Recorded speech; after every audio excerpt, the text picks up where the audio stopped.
Hello traders, welcome to my channel. In this video, I'm teaching you the several synthetic indices that you should avoid if your equity is less than $15, even $20. If your equity is like $10, $15, $5, please avoid these synthetic indices I'm about to show you now. So I'm going to be making this video with my demo account because I'll be placing a random trade as a proof to you why you should avoid this particular set of trades because of the high liquidity and volatility. And then the first of them all is volatility 50. So if you are growing your small account, please avoid this volatility 50 because let's say you are growing your small account in a smaller time frame, like 15 minutes time frame. Let's say as this trade is running now, you want to enter for a buy position and then you wish to place your trade.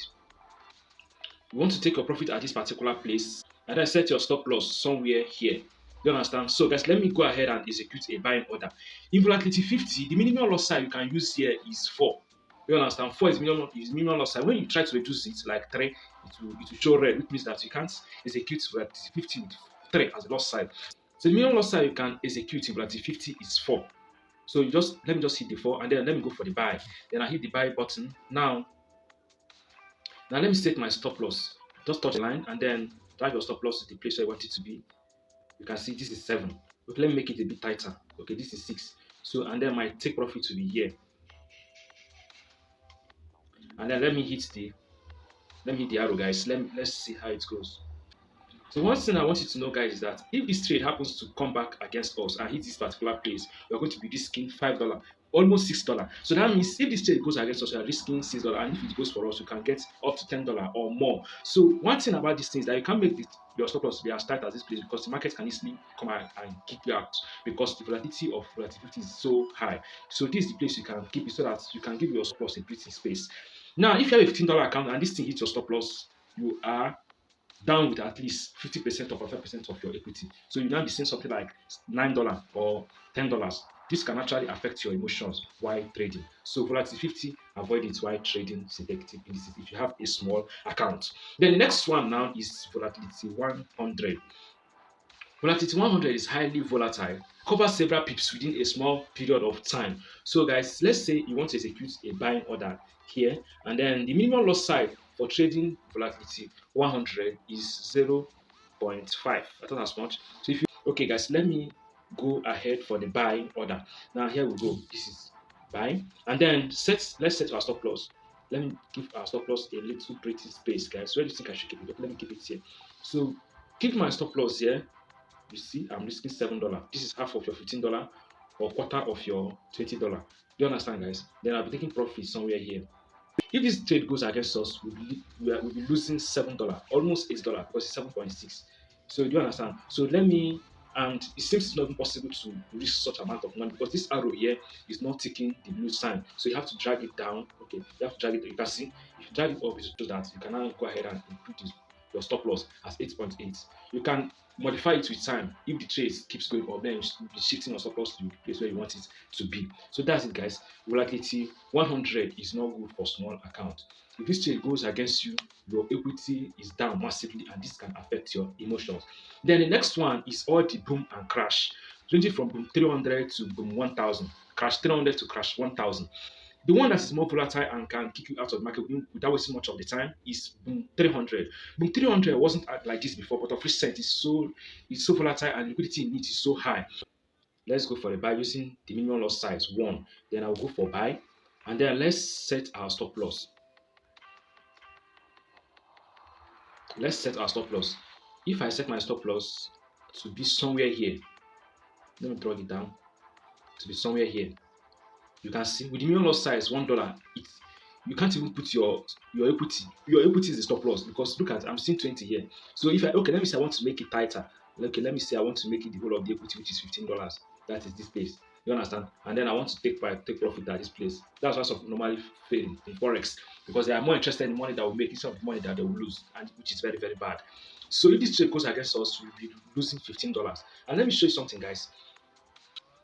Okay, now watch. You see these two spikes that happen here in 1 minute time frame. These two spikes happen within 2 minutes. Let's say I've executed a trade in 2 minutes and spike occur, and the trade is actually going. Your trade is going against the spike. You understand? Now let me say from here, which is the highest candlestick, down to this place is 32. You understand? And one thing about the spikes is that they don't even obey stop loss. They will just kick you out and take anywhere they stop. That's where your money will stop losing.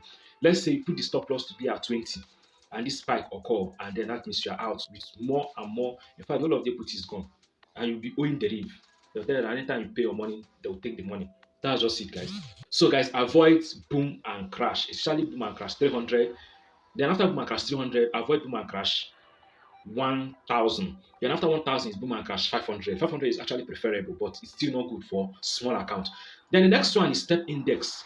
Step index is so volatile. It wasn't like this before, like 2 years ago, but now it is so volatile. Small accounts should avoid it.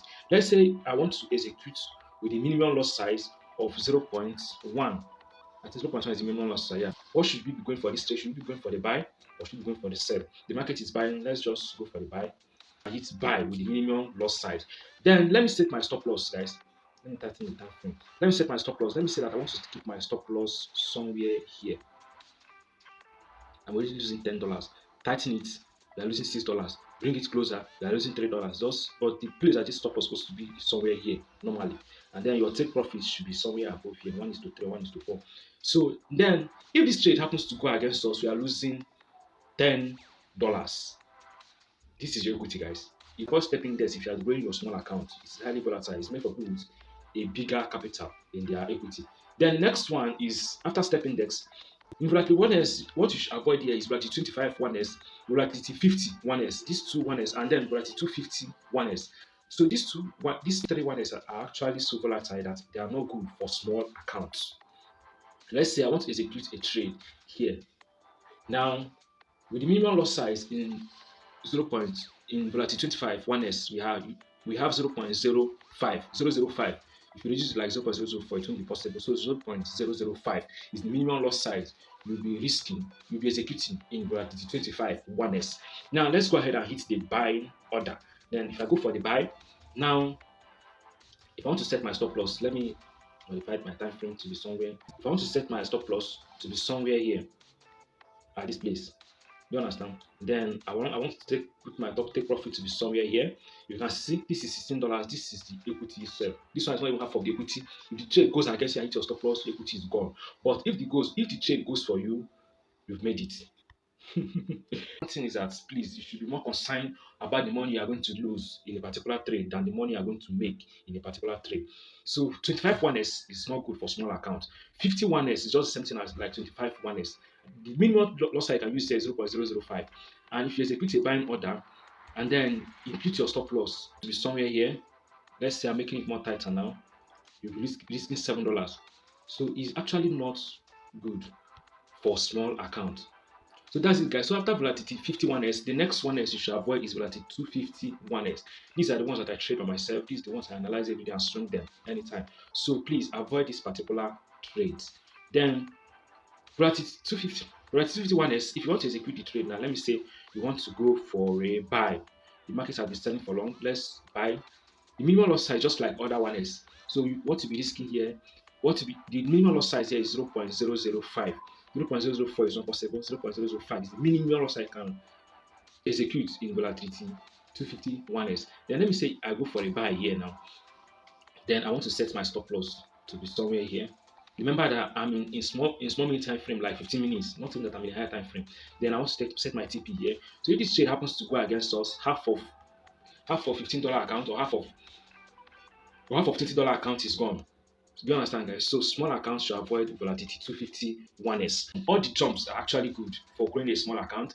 Then, but you have to be careful with jump 25 and then jump 50 because most of them in the lower time frame, like in the 1 minute time frame, there is always a spike, and these spikes don't actually obey stop loss. You can see there's a spike here. All this is a spike, and once it drops, it's called jump. Once the jump drops, they don't obey stop loss. So, but nevertheless, all the jumps are still preferably good to grow a small account. Unlike these assets that I have listed for you here, guys, especially the boom and the crash, the step index, the three volatility markets. Master these things, guys, and each time you're trading, the ones that are very good for you to use and grow your small account and then stick to them. If you're going a small account, like small account, I will advise you to just look for assets that doesn't have too much liquidity in them, that their volatility is not all that high, use it and grow your small accounts. You understand, guys? Just pick 2 or 3 and you're okay to go. You don't need to be executing trade every day. If you're looking for assets that are good for growing a small account, I've made video already. So I'll drop it in the description of this video. Just go ahead, watch them, and then understand how it is. And then use it and grow your small account. Just 2, 3 assets is okay for you.